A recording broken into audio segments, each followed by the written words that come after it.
Welcome friends, knowledge ভার্সেটাইলে সবাইকে স্বাগত জানাই। আজ আমরা নো এবং নট নিয়ে আলোচনা করব। পার্টস অফ স্পিচ রূপে নো এবং নটের ব্যবহার কোথায় কিভাবে হতে পারে সেটা নিয়ে মূলত আজকের আলোচনা। নাউন, অ্যাডজেক্টিভ এবং অ্যাডভার্ব রূপে নো এবং অ্যাডভার্ব রূপে নটের ব্যবহার, অর্থাৎ নো ব্যবহার হতে পারে নাউন রূপে, অ্যাডজেক্টিভ রূপে এবং অ্যাডভার্ব রূপে। অন্যদিকে নটের ব্যবহার হতে পারে শুধুমাত্র অ্যাডভার্ব রূপে। চলো মূল আলোচনায় এসে বিষয়টিকে বুঝে নিই। নো এবং নট পার্টস অফ স্পিচ রূপে এগুলো কি সেটা নিয়ে আমাদের প্রায়ই সংশয় থাকে। আজ সেই সব জিনিস নিয়েই আলোচনা করছি। নো এর ব্যবহার হতে পারে নাউন রূপে, অ্যাডজেক্টিভ রূপে এবং অ্যাডভার্ব রূপে। অন্যদিকে নট শুধুমাত্র অ্যাডভার্ব রূপেই ব্যবহার হয়। আমরা প্রথমে নো এর ব্যবহার নিয়ে আলোচনা করব। পয়েন্ট 1, নো অ্যাডভার্ব রূপে। অ্যাডভার্ব হচ্ছে সেই শব্দ যে শব্দ ভার্বকে কোয়ালিফাই করে, অর্থাৎ ভার্বের সম্পর্কে কিছু বলে দেয়। আবার অ্যাডজেক্টিভ সম্পর্কেও কিছু বলে। আবার বাক্যে যদি অন্য কোনো অ্যাডভার্ব থাকে সেটা সম্পর্কেও কিছু বলে। অর্থাৎ অ্যাডভার্ব হচ্ছে এমন শব্দ যেটা ভার্ব সম্পর্কে বলে, অ্যাডজেক্টিভ সম্পর্কে বলে এবং অন্য কোনো অ্যাডভার্ব সম্পর্কে বলে।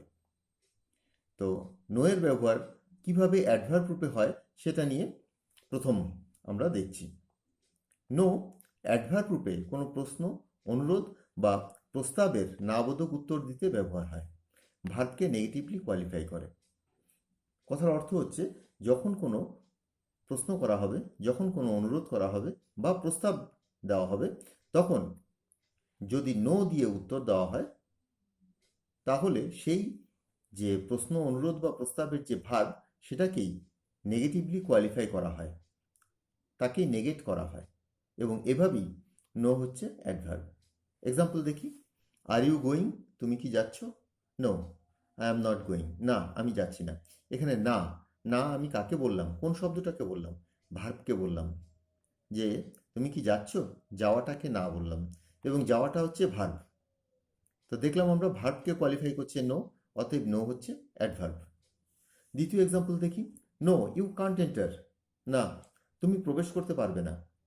এখানে এন্টার, প্রবেশ করা, সেটাকে নেগেট করছে, সেটাকে না করে দিচ্ছে, অর্থাৎ ভার্বকে কোয়ালিফাই করছে, ভার্ব সম্পর্কে কিছু বলে দিচ্ছে। অতএব নো হচ্ছে অ্যাডভার্ব। আমরা শুরুতেই বলেছিলাম প্রশ্ন, অনুরোধ, প্রস্তাব ইত্যাদিকে যখন আমরা না দিয়ে উত্তর দিই, ইত্যাদিকে যখন আমরা না বলে দিই, তখন সেটা অ্যাডভার্ব রূপে বাক্যে ব্যবহার হয়। 3 নম্বর এক্সাম্পলটা দেখি। Did you hear something? তুমি কি কিছু শুনেছিলে? না, নো, না মানে হিয়ার, হিয়ার যেটা শোনা সেটাকে আমি না করে দিচ্ছি, অর্থাৎ ভার্বকে কোয়ালিফাই করছি নো দিয়ে। অতএব নো হলো আমাদের অ্যাডভার্ব। এবার আসছি 4 নম্বর এক্সাম্পলে। Shall I help you? আমি কি তোমাকে সাহায্য করব? No thank you. না, নাটা কাকে বললাম? হেল্পটাকে। আমি কি তোমাকে সাহায্য করব? না থ্যাংক ইউ। তো হেল্প হচ্ছে এই বাক্যের ভার্ব এবং তাকে না বলা হচ্ছে, তাকে নেগেট করা হচ্ছে, নেগেটিভলি কোয়ালিফাই করা হচ্ছে এবং নেগেটিভলি। অতএব নো হচ্ছে এখানে অ্যাডভার্ব। 5 নম্বর example. He proposed to stay. সে থাকার প্রস্তাব দিয়েছিল। But I had to say no. কিন্তু আমার না বলতে হয়েছিল। এখানে এই প্রস্তাবকে নেগেট করে দেওয়া হয়েছে। এই প্রস্তাবকে, তার যে প্রস্তাব সেটাতে আমি না বলেছিলাম। অতএব এই ভার্বকে নেগেটিভলি কোয়ালিফাই করেছে নো। অতএব নো হচ্ছে অ্যাডভার্ব। যখনই কোনো প্রশ্ন, প্রস্তাব, অনুরোধ ইত্যাদিকে এইভাবে নো বলে দেওয়া হবে তখন বুঝতে পারবে সেই বাক্যের, সেই প্রশ্ন, প্রস্তাব, অনুরোধের ভার্বকেই না বলা হলো। অতএব এইভাবে নো বলাটা অ্যাডভার্ব রূপে নো এর ব্যবহার। আমরা এবার পয়েন্ট 2তে আসছি। অ্যাডজেক্টিভ রূপে নো এর ব্যবহার। এবং অ্যাডজেক্টিভ অর্থে এমন একটা শব্দ অ্যাডজেক্টিভ যেটা নাউন সম্পর্কে কিছু বলে দেয় বা প্রোনাউন সম্পর্কে কিছু বলে দেয়। নো মূলত নাউন সম্পর্কে কিছু বলে দেয়। তোমরা অ্যাডজেক্টিভ সম্পর্কে ইতিমধ্যেই অনেক কিছু জানো। যেমন ধরো, this is a yellow pen. Yellow এটা একটা অ্যাডজেক্টিভ, কারণ এটা পেন সম্পর্কে কিছু বলছে। ঠিক সেরকমই নো নাউন সম্পর্কে কিছু বলে দেয়। তো এখানে যে ডেফিনেশনটা লেখা আছে সেটা একটু পড়ি। নো অ্যাডজেক্টিভ রূপে সর্বদা নাউনের পূর্বে বসে। অর্থাৎ যখন অ্যাডজেক্টিভ রূপে নো এর ব্যবহার হয় তখন এটা নাউনের পূর্বে বসবে এবং এর যে অর্থ প্রকাশ করবে নট এনি, কোনো নয়, একটিও নয়, এমন অর্থ প্রকাশ করবে। তো আমরা বুঝতে পারলাম নাউনের পূর্বে বসবে নো। এর আগে কিন্তু এই ব্যাপারটা হয়নি যখন অ্যাডভার্ব রূপে ছিল। এবার আমরা কোনো নাউনের পূর্বে নোকে পাবো এবং অর্থ হবে কোনো নয়। Example, she had no smartphone. Smartphone একটা নমিনাল কম্পাউন্ড, এটা একটা পুরোটাই নাউন, স্মার্টফোন পুরোটাই একটা নাউন। তো তার কোনো স্মার্টফোন নেই, তার কোনো স্মার্টফোন নেই। এখানে নো এই নাউনটাকে কোয়ালিফাই করছে, এই নাউনের পূর্বে বসেছে এবং নো স্মার্টফোন, কোনো স্মার্টফোন নেই, সেই অর্থ প্রকাশ করছে। 2 নম্বর এক্সাম্পলে, the boy has no experience. Experience শব্দটি নাউন এবং তার পূর্বে বসেছে। নো এক্সপিরিয়েন্স, কোনো এক্সপিরিয়েন্স নেই, কোনো অভিজ্ঞতা নেই, বালকটির কোনো অভিজ্ঞতা নেই। অর্থাৎ নো এখানে অ্যাডজেক্টিভের কাজ করছে। আমি যদি বলি আই হ্যাভ নো মানি, মানিটা হচ্ছে অর্থ, নাউন। তো মানির আগে যদি নো বসে তবে নো মানি, নোটা adjective. I have no pen, পেনটা নাউন, বুঝতেই পারছো এক্সাম্পলগুলো দিয়ে দেখলে। He gave me no money, সে আমাকে কোনো অর্থ দেয়নি, নো মানি। এইভাবে কোনো নাউনের আগে যখন নো বসবে তখনই বুঝতে পারবে যে নোটা সেখানটায় অ্যাডজেক্টিভ রূপে ব্যবহার হচ্ছে। এবার দেখো, নাউন ভিন্ন রূপেও থাকতে পারে। অর্থাৎ আমরা জানি যে জেরান্ড ভার্ব প্লাস আইএনজিও কিন্তু এক জাতীয় নাউন। তো সেই রকম নাউনের পূর্বেও আমরা কিন্তু নো বসিয়ে থাকি। যেমন দেয়ার ইজ নো পার্কিং, অনেক জায়গায় দেখবে লেখা থাকে নো পার্কিং, সেখানটায় পার্কিং, এই যে পার্কের সাথে আইএনজি যোগ হয়ে এটা কিন্তু একটা নাউন গঠিত হয়েছে, এটাকে বলে জেরান্ড। ভার্ব প্লাস আইএনজি যখন নাউনের মতন ব্যবহার হয় তখন তাকে জেরান্ড বলে এবং জেরান্ড এক জাতীয় noun. There is no parking, এখানে নো পার্কিং অর্থাৎ parking is not allowed on this street, এই পথে গাড়ি রাখা নিষেধ। পুরো বাক্যটা হচ্ছে there is no parking on this street, এই পথে গাড়ি রাখা নিষেধ। আমাদের মূল জায়গা যেটা এখানে পার্কিং, যেটা এটা একটা জেরান্ড নাউন এবং তার পূর্বে নো বসেছে, অর্থাৎ নো অ্যাডজেক্টিভের কাজ করেছে। 4 নম্বর এক্সাম্পলে আসছি, নো স্মোকিং, ধূমপান নিষেধ। এখানে লেখা রয়েছে জেরান্ড নাউন অর্থাৎ ভার্ব প্লাস আইএনজি। আমরা জানি যে স্মোকিং ধূমপান, এক কথায় ধূমপান। তো ধূমপান স্মোকের সাথে আইএনজি বসে এটা নাউনের মতন যখন কাজ করছে তখন এটা হচ্ছে নাউন, জেরান্ড নাউন, এবং তার পূর্বে নো বসছে এবং এটা স্মোকিংকে নেগেটিভলি কোয়ালিফাই করেছে, অর্থাৎ এটা এখানটায় অ্যাডজেক্টিভ, নো স্মোকিং। এবার পয়েন্ট 3-তে আসছি, নো নাউন রূপে কিভাবে ব্যবহার হয়। অর্থাৎ নো বিভিন্ন রকম যে নাউন আছে, পেন, বুক, এগুলো যেমন নাউন, ট্রি, অ্যানিমেল, ঠিক সেরকম নো নাউন রূপে ব্যবহার হতে পারে। সেটা কিভাবে? নো নাউন রূপে ব্যবহার হয় কাউন্টেবল নাউন, অর্থাৎ নোকে গোনা যায়, একটা না, দুটো না, তিনটে না, এরকম। আর এর প্লুরাল ফর্ম হচ্ছে নোজ বা নোজ। এটা খেয়াল রাখো, নোকে যদি প্লুরাল, নো যখন নাউন রূপে ব্যবহার হয়, নাউনের তো প্লুরাল ফর্ম হয়, সাধারণত কমন নাউনের প্লুরাল ফর্ম হয়, তো সেগুলোকে এইভাবে লেখা হয় NOES, এটা হচ্ছে নো এর প্লুরাল ফর্ম।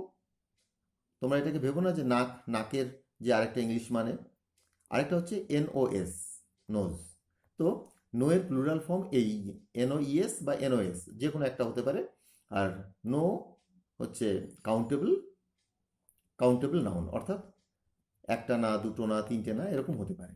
এবার এক্সাম্পলটা দেখছি, I received a no in reply, আমি একটি না উত্তর পেলাম, বা আমি উত্তরে একটি না পেলাম, এটাই ভালো হবে বলা, আমি উত্তরে একটি না পেলাম। আমি উত্তরে অনেকগুলো না পেলাম, অনেকে মিলে আমাকে না বলেছে। হ্যাঁ, I received many noes in reply, এরকম বলতে পারি, মানে অনেকে আমাকে না না না বলেছে, তা আমি কি বলতে পারি যে আমি উত্তরে অনেকগুলো না পেলাম, আই রিসিভড মেনি নোজ। তো তুমি এই বানানো লিখতে পারো, তোমরা এই বানানো লিখতে পারো, নোজ ইন রিপ্লাই। আর এখানে যে উদাহরণটা দেওয়া রয়েছে, আই রিসিভড এ নো, একটি না, বুঝতে পারছো এখানে একটি এ বসেছে, অতএব এটা নাউন, একটি না উত্তরে, in reply. He responded with a no, সে একটি নাতে সাড়া দিয়েছিল, সে নাতে সাড়া দিল। হি রেসপন্ডেড, সে সাড়া দিল উইথ এ নো, একটা নাতে, বা দে রেসপন্ডেড উইথ নোজ, তখন আর এ তো বলা যাবে না, তার কারণ দে তারা সবাই দিয়েছে। তো এইভাবে আমরা I got a reply in no বা in a no, he responded with a no, এইভাবে আমরা কিন্তু নো এর যে নাউন ফর্ম সেটা পেতে পারি। দেয়ার আর 5 নোজ বা নোজ ইন রিপ্লাই, উত্তরে 5টি না আছে। হয়তো একটা উত্তর আছে, তার মধ্যে অনেকগুলো জায়গায় না আছে, না বলা আছে, তো সেই জায়গায় তুমি বলতে পারো দেয়ার আর 5 নোজ। নোজ বানান দেখো, দুটোই কারেক্ট, NOES বা NOS, যে কোনো একটা তুমি লিখতে পারো। ইন রিপ্লাই, উত্তরে 5টি না আছে। এখানে না একটি না, দুটি না, তিনটি না, যেমন একটি পেন, দুটি পেন, তিনটি পেন বলতে পারি, সেরকম বলতে পারি one noes, one no, two noes, three noes, এইভাবে। ঠিক এইভাবে কিন্তু আমরা নাকেও, অর্থাৎ নোকে আমরা নাউন রূপে ব্যবহার করতে পারছি। খেয়াল রাখবে, I received a no in reply. এবার আসছি নটের ব্যবহার। নট শুধুমাত্র অ্যাডভার্ব রূপেই ব্যবহার হয়। সর্বদা ভার্ব, অ্যাডজেক্টিভ ও অ্যাডভার্বকে নেগেটিভলি কোয়ালিফাই করে। আমরা জানি অ্যাডভার্বের কাজই হচ্ছে অন্য একটি অ্যাডভার্বকে কোয়ালিফাই করা, বা বাক্যের ভার্বটাকে কোয়ালিফাই করা, বা বাক্যের যে অ্যাডজেক্টিভ রয়েছে সেটাকে কোয়ালিফাই করা, এবং নট সেটাই করে। হি ইজ নট হিয়ার, সে এখানে নেই। এই যে এখানে হিয়ার, হিয়ারটা হচ্ছে অ্যাডভার্ব, এটা একটা অ্যাডভার্ব অফ প্লেস, কোনো স্থানকে নির্দেশ করছে এটা, তাকে, সেটাকে বলছে যে এখানে নেই। আই ডু নট প্লে, আমি খেলি না, খেলাটাকে না বলছে। এখানে নটটা ভার্বকে কোয়ালিফাই করছে। This place is not beautiful, এটা বিউটিফুল অ্যাডজেক্টিভ, একে কোয়ালিফাই করছে না বলে, এবং অ্যাডজেক্টিভকে কোয়ালিফাই করলে তাকেও অ্যাডভার্ব বলে। আর হি ইজ নট দেয়ার, দেয়ারটা অ্যাডভার্ব অফ প্লেস।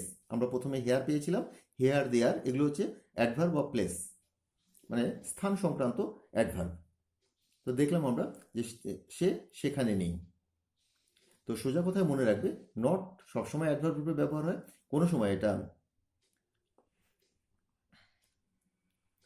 অ্যাডভার্ব বাক্যে ব্যবহৃত অন্য কোনো অ্যাডভার্বকে কোয়ালিফাই করে, বাক্যে ব্যবহৃত যে ভার্বটা রয়েছে তাকে কোয়ালিফাই করে, যেমন আই ডু নট প্লে, বা বাক্যে ব্যবহৃত কোনো অ্যাডজেক্টিভ, যেমন এখানে ছিল বিউটিফুল, এটাকে কোয়ালিফাই করে। এখানে আবার আমরা পাচ্ছি যে অ্যাডভার্বকেও কোয়ালিফাই করে। তা তোমরা মনে রাখবে যে নো অ্যাডভার্ব রূপে ব্যবহার হতে পারে যখন শুধুমাত্র নো বলে কেউ উত্তর দেয়। No, I am not here, I am not there, no I am not going, এইভাবে। আবার নো অ্যাডজেক্টিভ রূপে ব্যবহার হতে পারে যখন I have no money, I have no pen, এটা হচ্ছে অ্যাডজেক্টিভ রূপে। আর যখন শুধু নাকে নাই বলা হয়, যেমন আমি কোনো না শুনিনি, I did not hear any no, এরকম। আই হার্ড এ নো, আমি একটা না শুনেছি, নাটাকে এইভাবে ব্যবহার করলে তখন না হয়ে যাবে নাউন। আর আমরা তিনটে রূপ পেলাম, অ্যাডভার্ব, অ্যাডজেক্টিভ আর নাউন। আর এবার যেটা নট, নট সবসময় অ্যাডভার্ব রূপে ব্যবহার হয়, এবং অ্যাডভার্ব রূপে ব্যবহার হয় এটি তিনটি ভাবেই।